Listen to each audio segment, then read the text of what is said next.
After being stuck in the quantum realm for a few years, Janet Van Dyne witnesses a spaceship crashing near her shelter.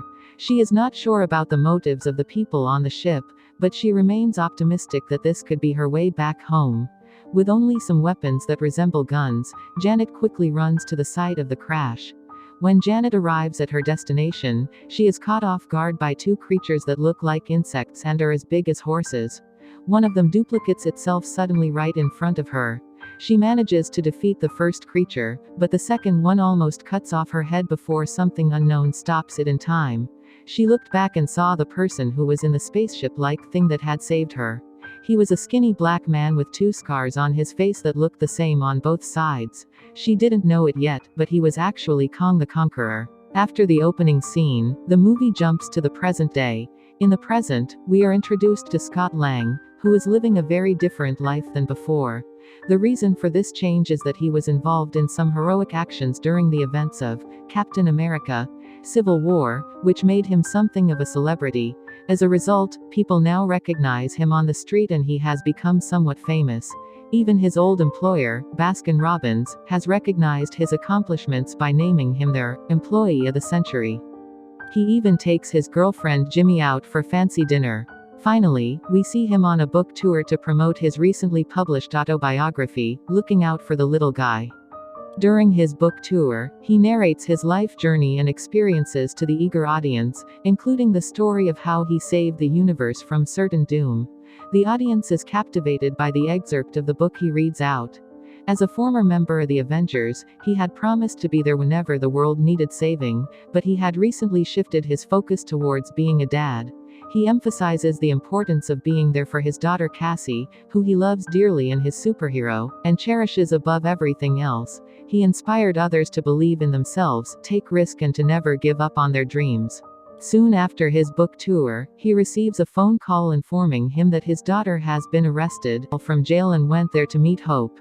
Cassie was taken into custody for attending a protest. She used her father's technology to make police cars smaller in an attempt to prevent peaceful demonstrations about homelessness. She is also something of scientist, as she collaborated with Hank, who Cassie fondly calls Grandpa Hank, to design a tool that can help them create a map of the quantum realm. She has been experimenting with science since the blip. Later, Scott and Cassie join the Paymes at their home for dinner, and during the conversation, Hank unintentionally reveals that Cassie has been arrested multiple times. She points out the things they have been doing, like how Hank has a farm of intelligent ants, and Cassie has made a tool that can send signals to a different dimension. The idea of the signal being received outside of that dimension worries Janet, so she turns off the device. But the device turns on again by itself, and suddenly starts sucking everything and everyone inside it. Before she can explain what's happening, Scott jumps in to save Cassie, and he uses his Ant-Man suit to shield her as they drop into the quantum realm. Meanwhile, Hope uses her wasp suit to rescue her parents. The Paymes then come together, and Janet tries to hide them from being discovered. But they are eventually found by locals in the quantum realm, and Janet has to confront them. After a brief fight with one of the creatures, Janet and the natives reconcile and even share a laugh. Then, Janet is able to secure a ride for her family on a giant flying creature. While in the quantum realm, the Lang family is discovered by the quantum realm natives. To communicate with the natives, Scott and Cassie need to drink a red liquid called ooze, which Veb, one of the creatures, provides them. They are then introduced to Quaz, who can read their minds, and Gentora, a fighter who thinks that the Paymes and Lang's presence will attract someone called the Conqueror. Gentora becomes even more suspicious when Scott mentions Janet's name. Janet guides Hank and Hope to a bar filled with other inhabitants of the quantum realm. They meet a man named Lord Kriller, whom Janet had previously become friends with, and it's implied that they may have had a romantic relationship. Janet tries to persuade Kriller to assist them, but he reveals that he works for Kong, the Conqueror mentioned earlier. Kriller also hints at Kang's ultimate weapon, a mechanized organism designed only for killing Modok. Kang's followers show up to capture the Paymes, but the family battles their way out. Hank uses one of his growing discs to enlarge a squid creature and grab Kriller, throwing him around in the process. The Paymes then take Kriller's ship and make a getaway. The rebels come under attack by Kang's army, and the situation gets worse when Modok shows up and begins vaporizing the fighters. Amidst the chaos, Cassie discloses that she has her own superhero suit that can make her grow and shrink. Modok confronts Scott and Cassie personally and reveals his true identity as Darren Cross, the villain that Scott fought before, who was deformed and left with only a giant head, tiny limbs, and a stretched-out face after Scott defeated him by going subatomic and destroying his Yellowjacket suit. It is also revealed that Cross was the one who contacted Cassie earlier. Modok then takes Scott and Cassie to meet Kong. Janet told Hank and Hope the truth about her experience while she was in the quantum realm. She met a man named Kong who tricked her into helping him power his ship. Kong made Janet believe that he was lost and needed her help to escape the quantum realm.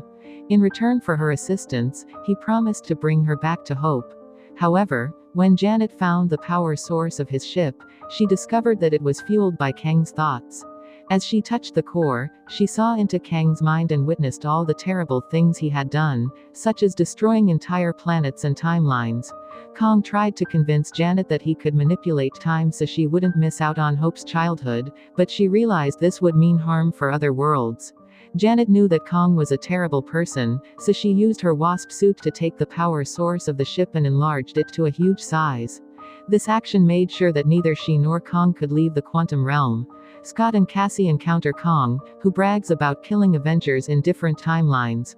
Kong threatens to harm Cassie and make Scott relive the moment forever if he doesn't help him get his power source back. Scott reluctantly agrees, but warns Kong that he'll come for him if he harms Cassie. Scott is sent to the location of the power source, but a probability storm causes multiple versions of him to appear, which Modok calls them. When the Pames fly by, Hope senses Scott's presence and joins him. She is also surrounded by her own probabilities. Fortunately, Scott's different versions collaborate because they all want to save Cassie, and Hope and Scott manage to shrink the power source together. Hank's ant farm gets ants that seem to have traveled through time and evolved faster than humans. They help Hank get Scott and Hope to go to Kang's stronghold. Cassie uses her suit to shrink and free Gentora and other rebels to fight against Kong. When Kong tries to make a speech, Cassie takes over and tells everyone to fight Kong. The other rebels fight off Kang's followers. Modok attacks Cassie, but she grows big and defeats him. Before leaving, she convinces him that he doesn't have to be evil anymore. Scott becomes very big and charges at Kong because he broke their deal. He meets Cassie and is happy to see that she's also very big. Hank leads a group of ants and a giant robot ant to the tower. Kong and his army attack the rebels, but Modok turns against Kong and attacks him. However, he decides to sacrifice himself and dies as Darren. The heroes stay with him until he passes away. The heroes enter the tower, and Janet fixes Kang's core, which creates a portal to their home. Scott quickly sends Cassie through the portal before Kong attacks him. They fight intensely, and Kong almost defeats Scott. Kong tries to escape through the portal, but Hope comes back to help Scott. Together they defeat Kong and destroy the core by using shrinking and growing discs.